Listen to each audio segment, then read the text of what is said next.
అధ్యాయం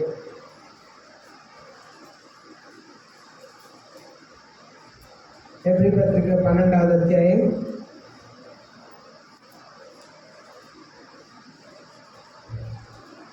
18వ వచనం నుండి 24వ వచనం వరకు మనం నేర్చుకుంటాం. హెబ్రీ పత్రిక 12వ అధ్యాయం 18 నుండి 24వ వచనం వరకు నేర్చుకుంటాం. చదువుతాం.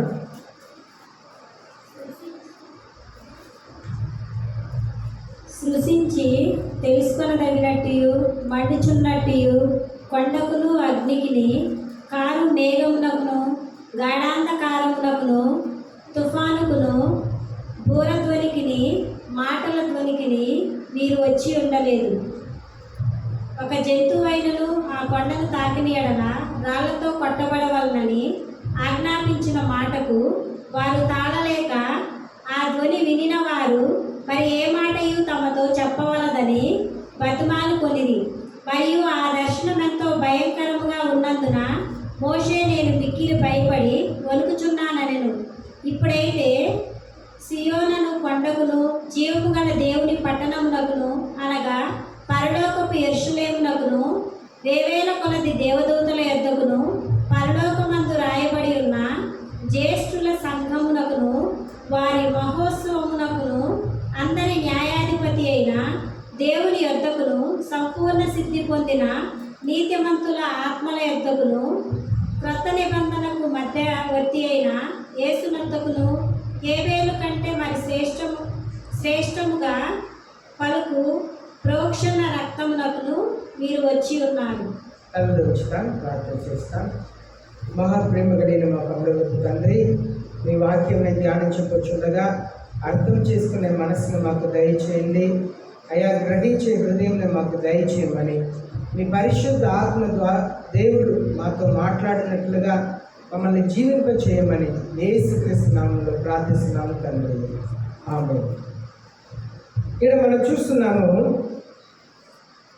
మనం చదివినట్లుగా నిర్గమకాండం 19వ అధ్యాయం 25వ అధ్యాయంలో దేవుడు సీనాయి పర్వతం మీద దిగి వచ్చినప్పుడు జరిగిన సంభవం గురించి ఇక్కడ 18, 19 వచనంలో మనం చూస్తున్నాం. 20, 21 వచనంలో చూస్తున్నాం.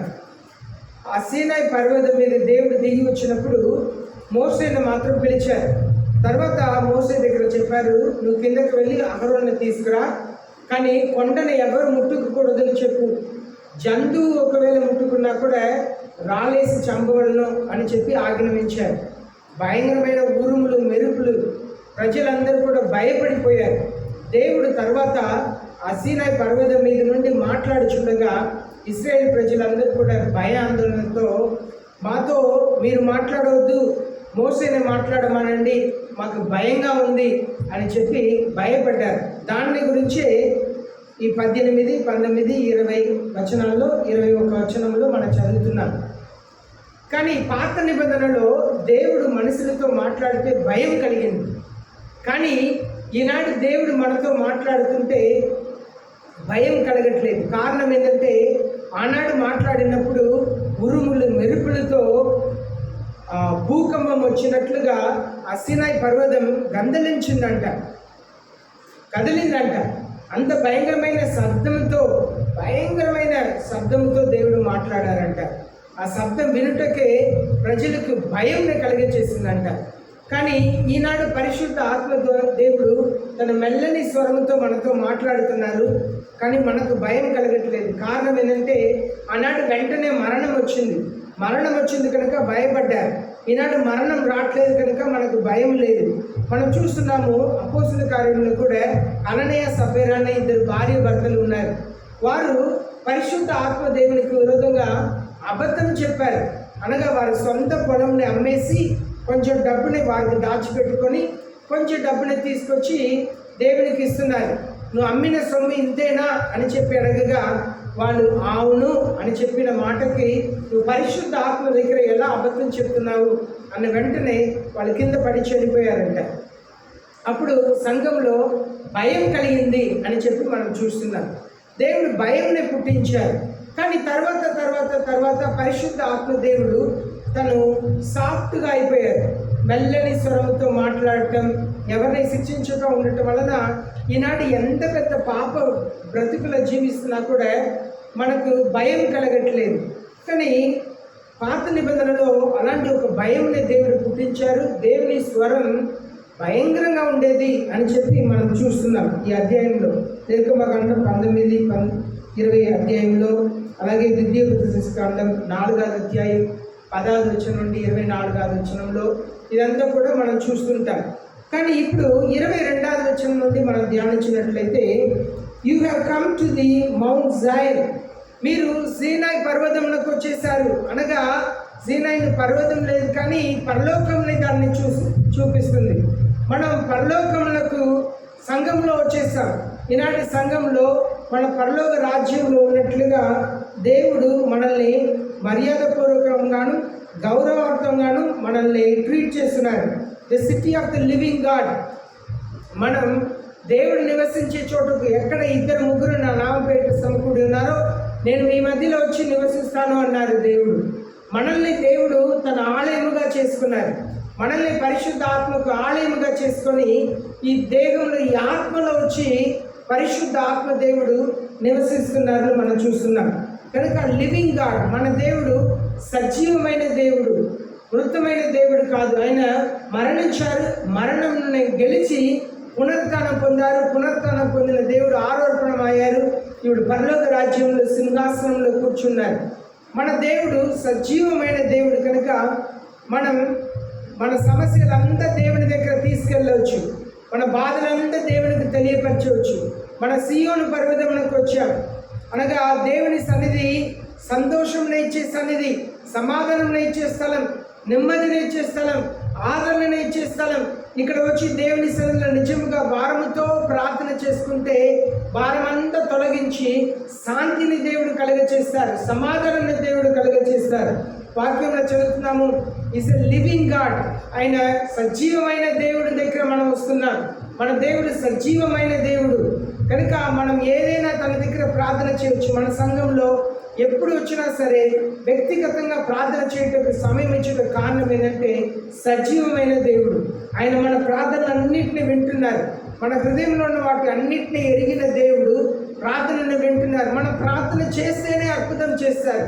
దేవుని సన్నిధిలో ప్రార్థన చేయాలి. మన సమస్యలను దేవునికి తెలియపరచాలి. మన అవసరతలను దేవునికి తెలియపరచాలి. కొన్నిసారి మనం కృంగిపోతాం, కొన్నిసారి నలిగిపోతాం. కొన్నిసారి మనకు ఎలా ఉంటుందంటే నా జీవితంలో ఇంకా అద్భుతం జరగదు, నేను నశించిపోతున్నాను, నా కష్టం తీరిపోదు అనే చాలా కృంగుదల్లో ఉన్నప్పుడు దేవుని దగ్గర మొరపెట్టాలి, దేవుని సన్నిధిలో మోకరించాలి. మనకు ప్రార్థన తక్కువ అవటం వలనే మనకు అవిశ్వాసం కలుగుతుంది. ఎప్పుడు ప్రార్థన తగ్గిపోతుందో అవిశ్వాసం కలుగుతుంది. ఎంత ప్రార్థన ఎక్కువగా ఉంటుందో విశ్వాసం కలుగుతుంది. నేను కూడా ప్రతిదినం కూడా ఉదయకాలంలో లేచి దేవుని సన్నిధిలో మోకరిస్తాను. మనం మోకరించాలి. మోకాళ్ళ మీద నిలబడి ప్రార్థన చేయాలి. మోకాళ్ళ మీద నిలబడి ప్రార్థన చేయగా చేయగా చేయగా మనకు విశ్వాసం కలుగుతుంది. మన వ్యక్తిగత జీవితంలో ఉదయకాలంలో లేచి మోకాళ్ళ మీద నిలబడాలి. ఉదయకాలంలో లేచి నిలబడి మోకాళ్ళ మీద నిలబడి ప్రార్థన చేయాలి. కాళ్ళు నొప్పి పుట్టిద్ది, మోకరించాలి, చేతులెత్తి ప్రార్థన చేయాలి. ఎంత విశ్వాసాన్ని మనం విశ్వాసం కలిగిన మాటల్ని మనం పలుకుతున్నామో, దేవుని మీద ఉన్న విశ్వాసం కలిగిన మాటల్ని పలుకుతున్నామో మనకు ధైర్యం కలుగుతుంది. దేవుడు నా జీవితంలో అద్భుతం చేస్తారు అనే నిశ్చయత కలుగుతుంది. కనుక మన దేవుడు సజీవమైన దేవుడు, ఈస్ ఎ లివింగ్ గాడ్ అనే వాక్యంని మనం చదువుతున్నాం. The city of the living God, మన సజీవమైన దేవుని పట్టణం. పరలోక రాజ్యం అనేది సజీవమైన దేవుని పట్టణం. అక్కడ సజీవమైన దేవునితో మనం నివసించబోతున్నాం. మిమ్మల్ని నన్ను యేసయ్య పిలిచింది ఆ సజీవమైన దేవునితో ఆయన పట్టణంలో నివసించుటకు. ఏదో కొంతకాలం చర్చికి వచ్చి తర్వాత విశ్వాస జీవితంను ముగించుకొని మనం నరకం వెళ్ళటకో ఏదో పరలోకం వెళ్ళాము అన్నట్టు కాదు. మన నిత్యంగా యుగ యుగములు పరలోక రాజ్యంలో యేసయ్యతో పాటు ఉండుటకు మాత్రమే మనం పిలువబడ్డాం. కనుక మన విశ్వాస జీవితంని కాపాడుకోవాలి. ఎన్ని కష్టాలు నష్టాలు వచ్చినా కూడా నిలబడాలి. కొన్నిసారి చచ్చిపోతే బాగుండిద్దా, ఎందుకు ఈ సమస్యలు నేను భరించలేను, ఎక్కడి నుండి నాకు సహాయం వచ్చింది, అయ్యో దిక్కు కనపడట్లేదు, మార్గం కనపడట్లేదు అని అనిపించవచ్చు. కానీ మనం విశ్వాసంతో ప్రార్థన చేయగా దేవుడు అద్భుత కార్యములను చేస్తారు. సజీవమైన దేవుని పట్టణములకు మనల్ని పిలుస్తున్నారు. ద హెవెన్లీ జెరూసలేం, అది పరలోక పట్టణం, పరలోక యెరూషలేం. మన దేవుని సన్నిధిలో ఉన్నప్పుడు మనం నిజంగా హృదయపూర్వకంగా దేవుని స్తుతిస్తున్నప్పుడు ఒక సంతోషం కలుగుతుంది, ఒక నిరీక్షణ కలుగుతుంది. నేను దేవుని బిడ్డనే, దేవుడు నాకు తోడు ఉన్నారు, నేను ఎందుకు భయపడాలి, నేను ఎందుకు బాధపడాలి, నేను ఎందుకు చింతించాలి, నా కొరకు కార్యం చేసే దేవుడు నా పక్షంగా ఉన్నారు, నేను దేని గురించి భయపడని అక్కర్లేదు అనే నిరీక్షణను దేవుడు కలుగజేస్తారు. తర్వాత మనం చూస్తున్నాము the church of the first born who are enrolled in heaven. మనల్ని పరలోక రాజ్యంలో మన పేరుని నమోదు చేశారు దేవుడు. మన పేరుని జీవ గ్రంథంలో రాసి ఉంచారు. ఎవరెవరి పేరు జీవ గ్రంథంలో రాయబడి ఉన్నదో వారు మాత్రమే పరలోక రాజ్యంలో ప్రవేశిస్తారంట.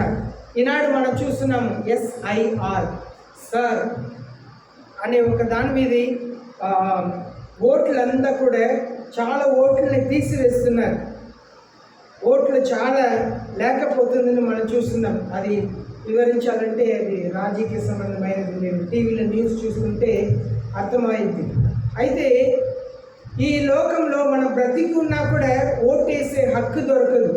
కానీ పరలోక రాజ్యంలో యేసయ్యను విశ్వసించి జీవితంలో యేసయ్యకు అంకితం చేసి నేను నిజమైన శిష్యుడిగా శిష్యురాలుగా సంఘంలో మారాలి, ఒక విశ్వాసిగా మాత్రమే కాదు నిజమైన శిష్యత్వంలో నేను రావాలి, యేసయ్యను నేను ప్రేమించాలి, నా సిలువను ఎత్తుకొని ఎన్ని కష్టంలో వచ్చినా యేసయ్య అడుగు జాడలో నేను నడిచి నిజమైన శిష్యుడు అని చెప్పి నేను నిరూపించుకోవాలి అని ఆశ కలిగిన వారి పేర్లంతా కూడా జీవ గ్రంథంలో దేవుడు రాసి ఉంచుతున్నారని దేవుని వాక్యం సెలవిస్తుంది. The church of the first born who are enrolled in heaven అనగా ఫస్ట్ బార్న్ అని చెప్తే సంఘంలో నూతనముగా పుడుతున్న ప్రతి ఒక్కరిని కూడా దేవుడు వారి పేరుని జీవ గ్రంథంలో రాసి ఉంచుతున్నారంట. నీ పాపమును యేసయ్య సన్నిధిలో ఒప్పుకోకుండా, నీ పాపమును విడిచిపెట్టకుండా నువ్వు యేసయ్య పరలోక రాజ్యంలో నువ్వు చేరలేవు. ఆ సజీవమైన దేవుని పట్టణంలో నువ్వు చేరలేవు. నువ్వు సజీవమైన దేవుని పట్టణంలో చేరాలంటే ద హెవెన్లీ జెరూసలేం, పరలోకపు యెరూషలేంలో నువ్వు చేరాలంటే, నీ పేరు పరలోక రాజ్యంలో చేర్చబడాలంటే పాపముని ద్వేషించవలసినదే, పాపముని విడిచిపెట్టవలసినదే, పాపమునకు క్షమాపణ అడగవలసిందే, దేవుని సన్నిధిలో పశ్చాత్తాపడవలసిందే, దేవుని సన్నిధిలో కన్నీళ్లు కార్చి ప్రార్థన చేయవలసిందే. ఒకవేళ దేవుని సన్నిధిలో కన్నీళ్లు కార్చి ప్రార్థన చేయకుండా పశ్చాత్తాపడకుండా నన్ను యేసయ్య ప్రేమిస్తున్నారా? ప్రేమిస్తారు. నువ్వు చనిపోయే వరకు యేసయ్య ప్రేమిస్తానే ఉంటారు, ప్రతి ఒక్కరిని ప్రేమిస్తుంటారు. కానీ నిజమైన మారు మనసు పశ్చాత్తాపం కలగకపోతే పరలోక రాజ్యంలో పేరు ఉండదు, ఆ నిత్య జీవంలో పేరు కనబడదు అని దేవుని వాక్యం సెలవిస్తుంది. Church of the first born who are enrolled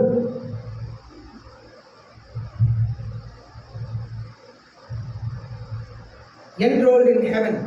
మనల్ని దేవుడు పేరుని నమోదు చేసుకొని ఉన్నారు. మనం ఆ పేరుని దేవుడు తీసివేసేటట్లుగా ప్రవర్తించకూడదు. చాలామంది పేరుని దేవుడు జీవ గ్రంథంలో రాస్తున్నారు. కానీ రాసిన తర్వాత ఏం జరుగుతుందంటే వారు పాపమును చేసి దాని నుండి బయటపడకుండా, ఇతరుని క్షమించకుండా, సమాధాన పడకుండా ఉండటం వలన దేవుడు ఆ పేరుని చెడుపు వేస్తున్నారు. దానికి మోసే దగ్గర చెప్తున్నారు. మోసే చెప్తున్నారు, నా పేరుని జీవ గ్రంథంలో మీరు చెడుపు వేసినా కూడా పర్లేదు, కానీ నేను ఇశ్రాయేల్ ప్రజల్ని మీరు క్షమించాలి అని చెప్పి ఇశ్రాయేల్ ప్రజల కొరకు మోసే ప్రార్థన చేశారని మనం చూస్తున్నాం.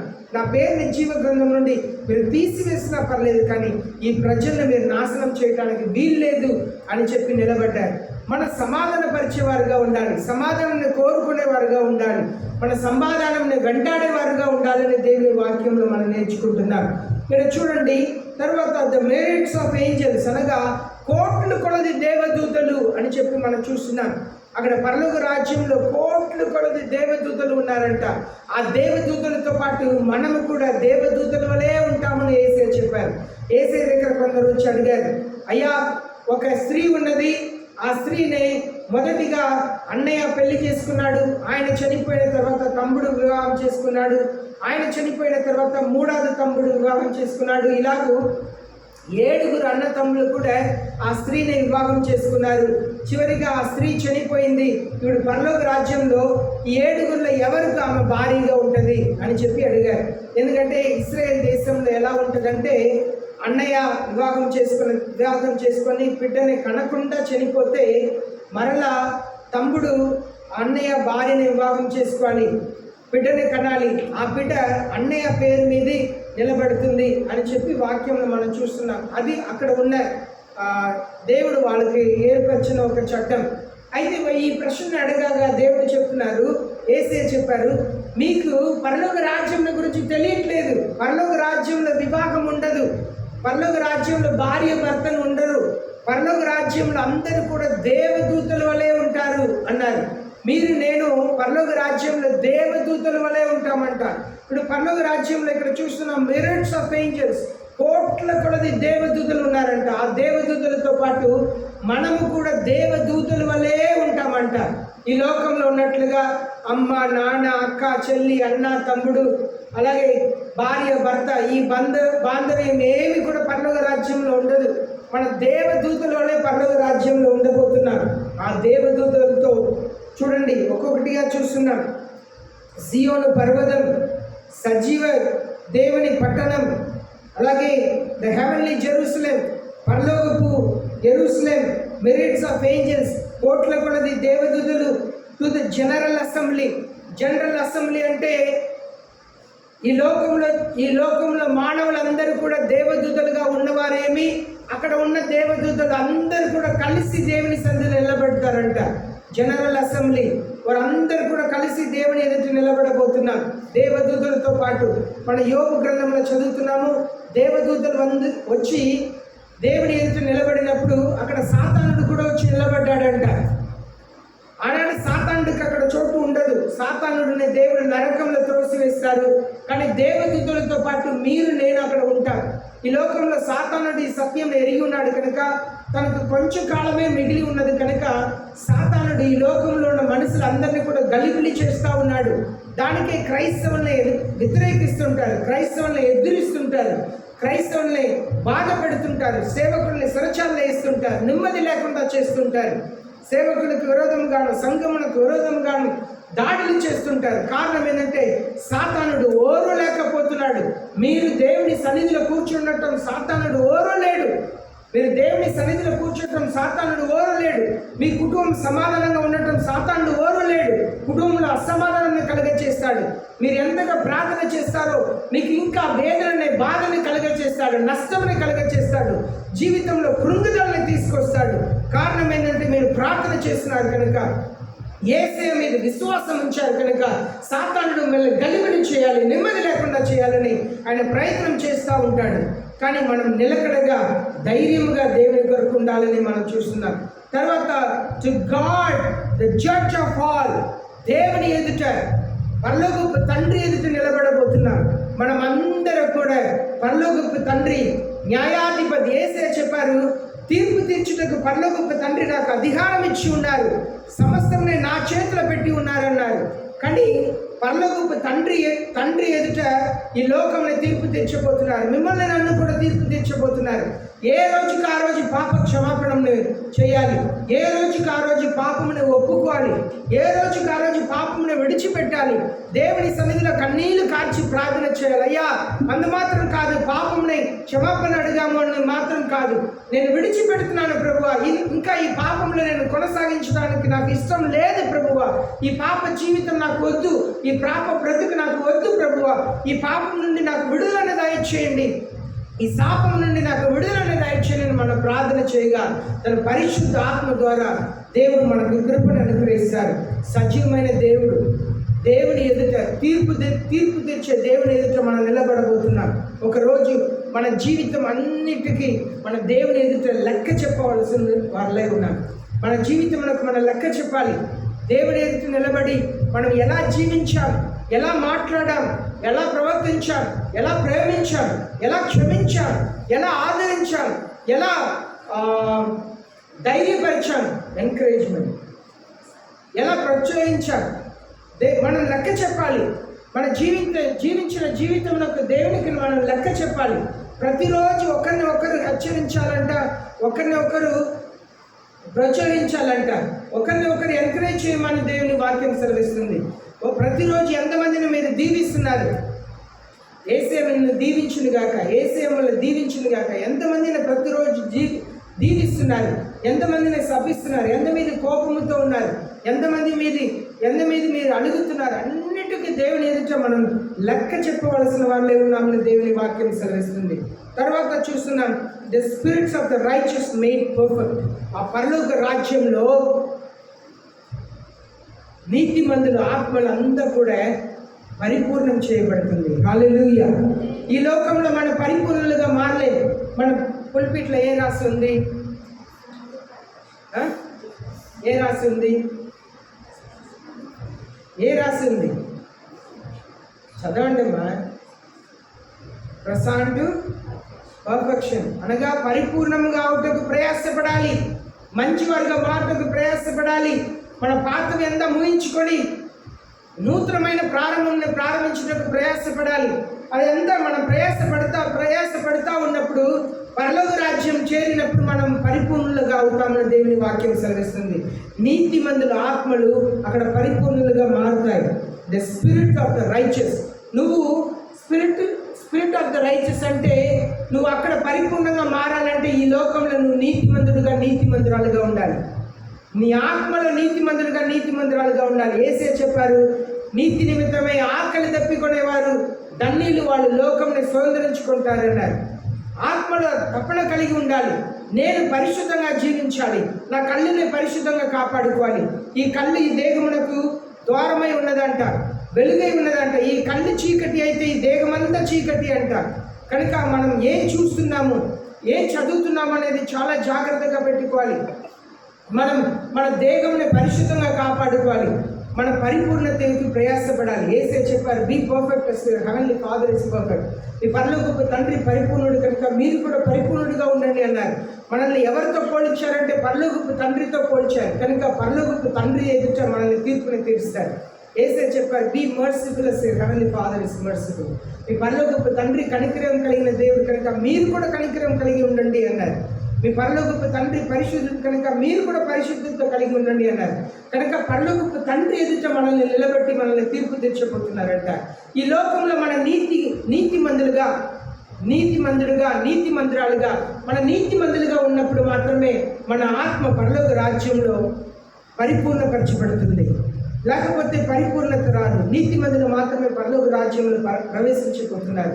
మీరు నీతిమంతులుగా ఉండటకు ప్రయాసపడుతున్నారా? మన నీతిమంతులుగా ఉండగలుగుతాం. మనం ఎంత ప్రార్థన చేస్తున్నామో వాక్యంని, ఒకవేళ వాక్యం చదవలేకపోతున్నారా? నేను మన సంఘంలో పురుషుల కొరకు ఒక గ్రూప్ని స్టార్ట్ చేసి ప్రతిరోజు ఒక వాక్యంని పెడతా ఉంటాను, ఒక అధ్యాయంని పెడతా ఉంటాను. ఒకవేళ వాక్యం చదవకపోతే 3 నిమిషాలు అంతే, 3 నిమిషాలు ఒక అధ్యాయంని వినవచ్చు. ప్రతిరోజు పెడుతున్నాను. అది ఎప్పుడు గ్రూప్ స్టార్ట్ చేశారో అప్పటి నుండి పెడతా ఉన్నాను. నేను ఒక్కొక్కసారి నేను చూస్తున్నప్పుడు ఎన్ని చాప్టర్లు కంప్లీట్ అవుతుందో.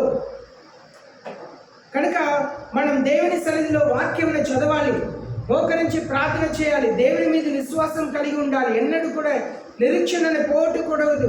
దేవుని మీద పరిపూర్ణమైన విశ్వాసం, నిరీక్షణను కలిగి ఉండాలి. తర్వాత మనం చూస్తున్నాము, to Jesus the mediator of the new covenant. యేసయ్య ముందు నిలబెడతామంట. మన పరలోకపు తండ్రి ఎదుట నిలబెడతాం, యేసయ్య ఎదుట నిలబెడతాం. The mediator of the new covenant. ఈ న్యూ కవెనెంట్ కొత్త నిబంధనలో దేవుడు మనల్ని ప్రేమిస్తున్నారు. కనుకనే మనం ఎంత భయంకర పాపం చేసినా కూడా దేవుడు మనల్ని క్షమిస్తూనే ఉన్నారు. మనల్ని క్షమిస్తున్నారు. యేసయ్య మనల్ని కనికరిస్తూ ఉన్నారు. మన మీద యేసయ్యకి ఏ కోపం లేదు, ఏ విరక్తి లేదు. యేసయ్య మన మీద విరక్తి చెందరు. మీ మీద యేసయ్యకి ఎన్నడూ కూడా విరక్తి రాదు, ఎన్నడూ కూడా కోపం రాదు. యేసయ్య ఈజ్ ఎ మీడియేటర్. పరలోకపు తండ్రికి మనకు మధ్యలో నిలబడి ఆయన పశ్చాత్తాపంని కలుగ చేస్తున్నారు, పాప క్షమాపణని జరిగినట్లుగా చేస్తున్నారు. కనుక దేవుని సన్నిధిలో మనం పశ్చాత్తాపడాలి, ప్రార్థన చేయాలి. ఆయన మంచి మీడియేటర్. మన సమస్యల్ని పరలోకపు తండ్రి దగ్గర తీసుకెళ్ళి మన కొరకు మాట్లాడుకుంటున్నారు. పరలోకపు తండ్రి విషయంలో మన దగ్గర తీసుకొచ్చి మనతో మాట్లాడుతున్నారు. మంచి మీడియేటర్. కొత్త నిబంధనలో యేసయ్య మన కొరకు మాట్లాడుతున్నారు. పరిశుద్ధ ఆత్మదేవుడు మన కొరకు మాట్లాడుతున్నారని చూస్తున్నాం. చివరిగా to the sprinkled blood which speaks better than Abel, blood of Abel. ఇది ఏబెలు నీతిమంతుడు. ఆయన నీతిమంతుడైన ఏబెల్ని తన అన్నయ్య చంపేశాడు. అన్నయ్య నరగతి చేశాడు. ఆ ఏబెలు రక్తం న్యాయంని అడిగింది. అయ్యా నాకు న్యాయం చేయండి, నా అన్నయ్య నన్ను అన్యాయంగా చంపేశాడు, నేను ఏ పాపము చేయలేదు, నా అన్నయ్యకు విరోధంగా నేను ఏమీ చేయలేదు, నేను నీతిగా ఉన్నాను, నాకు న్యాయం చేయండి. ఏబెలు రక్తం భూమి మీద నుండి కేకలు వేసింది. కానీ యేసుక్రీస్తు రక్తం సిలువ మీద నుండి ఏమని కేకలేసింది? ఏం కేకలేసింది? తండ్రి మీరు ఏం చేస్తున్నారో తెలియక చేస్తున్నారు, వీళ్ళని క్షమించండి. మన యేసయ్య రక్తం మనల్ని క్షమించమని కోరుకుంటుంది. క్షమించే క్రైస్తవులుగా ఉండాలి. క్షమించే క్రైస్తవులుగా ఉండాలి. వెంటనే క్షమించే క్రైస్తవులుగా ఉండాలి. మీరు ఆత్మీయ జీవితంలో బాగా ఎదిగిన వారైతే, వాక్యంలో లోతైన వాక్యంని నేర్చుకున్న వాళ్ళైతే, మీరు బాగా ప్రార్థన చేసే వాళ్ళైతే మీరు అలాగనే ఉంటారు. ఎలా ఉంటారు? దేవుని సన్నిధిలో మీరు బాగా ప్రార్థన చేసి బలపడిన క్రైస్తవులైతే క్షమిస్తారు. వెంటనే క్షమించాలి. రేపు కాదు, ఎల్లుండి కాదు, వారం రోజుల తర్వాత కాదు, నెల కాదు, 2-3 నెలలు కాదు, వెంటనే క్షమించాలి. యేసయ్య రక్తం క్షమాపణని కోరుకుంటుంది. భార్యని క్షమించాలి, పిల్లల్ని క్షమించాలి, భర్తను క్షమించాలి, తోపుట్లను క్షమించాలి. క్షమించుటకు పిలువబడ్డారు. ఏబేలు రక్తం నీతి కలిగిన రక్తం, కానీ న్యాయాన్ని అడిగింది. కానీ యేసయ్య రక్తం పరిశుద్ధమైన రక్తం, క్షమాపణని కోరింది. పరిశుద్ధమైన రక్తం క్షమాపణని కోరింది. కనుక మనం క్షమించే వాళ్ళుగా ఉండాలి. ఇదే మనం ఈ హెబ్రీ పత్రిక నుండి మనం నేర్చుకుందాం. హెబ్రీ పత్రిక 12వ అధ్యాయం 18 నుండి 24 వచ్చిన వరకు నేర్చుకుంటున్నాం. మన పరలోక రాజ్యంలోకి పిలువబడ్డాం. మన నిత్య పరలోక రాజ్యంలో నివసించుటకు మనల్ని యేసయ్య పిలిచారు. ఏదో కొంతకాలం చర్చిలో ఉండి తర్వాత చర్చి మానుకొని ఇంట్లో కూర్చోడానికి కాదు. మన పాపముని వీడాలి, పాపముని మానాలి. మనందరికి శోధనలు వస్తూ ఉండేది. ఈ శరీరం శోధనకి, ఈ శరీరం రక్తం మాంసం శోధనని మనల్ని శోధనకి లాగుతూ ఉంటుంది. కానీ ఆ శోధనని జయించాలి. మనం శోధించబడినప్పుడు మనల్ని ఆత్మీయ జీవితంలో నడిపించే వారు ఉన్నా కూడా అది పరిశుద్ధ ఆత్మదేవుడు వారిని మన జీవితంలో వాడుకుంటున్నారని అర్థం. కొన్నిసారి మనం శోధించబడతాం, కానీ ఎదుట వ్యక్తి మనల్ని క్రైస్తవ జీవితంలో బలపరుస్తుంటారు. మనం అలా ఉండకూడదు కదా, మనం క్రైస్తవులం కదా, మన దేవుని పిల్లలం కదా. అది పరిశుద్ధ ఆత్మదేవుడు సంఘంలో ఉన్న వారిని వాడుకుంటున్నారని అర్థం. దేవుని సేవకులను వాడుకుంటున్నారని అర్థం. కనుక మనం మన జీవితం మన దేవునికి సమర్పించాలి. ఒకవేళ మీరు ఇంకా పాప బ్రతుకులో జీవిస్తున్నారా, పాపమును విడిచిపెట్టాలి. యేసయ్య నేను పాపమును విడిచిపెడుతున్నాను ప్రభువా, నా పాపమును క్షమించండి, నేను ఇంకా మరలా ఈ పాపమును చేయను, నేను పరిశుద్ధంగా జీవించడానికి ఆశపడుతున్నాను, నాకు సహాయం చేయండి అడిగే వారిని కనికరించే దేవుడు. అలాంటి వారు మాత్రమే పరలోక రాజ్యంలో యేసయ్యతో పాటు ఉండబోతున్నారు. పాత నిబంధనలో యేసయ్య స్వరంను వింటే భయం కలిగింది. దేవుడు యేసయ్య ఆ సీనాయి పర్వతం మీదకు దిగి వస్తే అందరూ భయపడ్డారు, ఆందోళన చెందారు. కానీ యుగ యుగంలో దేవునితో ఉండటకు మనం పిలువబడ్డారు. ప్రకటన గ్రంథంలో మనం చదువుతున్నాము, ఆయన సింహాసనంలో కూర్చున్నటకు మనకు అర్హతను ఇస్తారంట, అనుమతిని ఇస్తారంట. అంత గొప్ప దేవుని సన్నిధిలో పరలోక రాజ్యంలో జీవించుటకు మనం పిలువబడ్డాం. కనుక మోకరిస్తాం, ప్రార్థన చేస్తాం. ప్రియమైన దేవుని జనమా, దేవుని సన్నిధిలో మనం ప్రార్థన చేస్తాం. అయ్యా, నా పాపములను నేను ఒప్పుకుంటున్నాను ప్రభువా. మీరు ఏ పాప బంధకంలో ఉన్నారో తెలియదు. ఒకవేళ దేవునికి అయిష్టమైన మీ శరీరంని పాడు చేసిన పాప బంధకంలో మీరు జీవిస్తున్నారా? మిమ్మల్ని విడిపించుటకు యేసయ్యకు సాధ్యం, మీకు విడుదల ఇచ్చుటకు యేసయ్యకు సాధ్యం. కనుక యేసయ్య సన్నిధిలో ప్రార్థన చేయండి. అయ్యా, నాకు పాపం నుండి విడుదలను దయచేయండి, పాప బ్రతుకు నుండి నాకు విడుదలను దయచేయండి, పాపం నుండి నన్ను క్షమించండి మీకు మీరు ప్రార్థన చూడండి.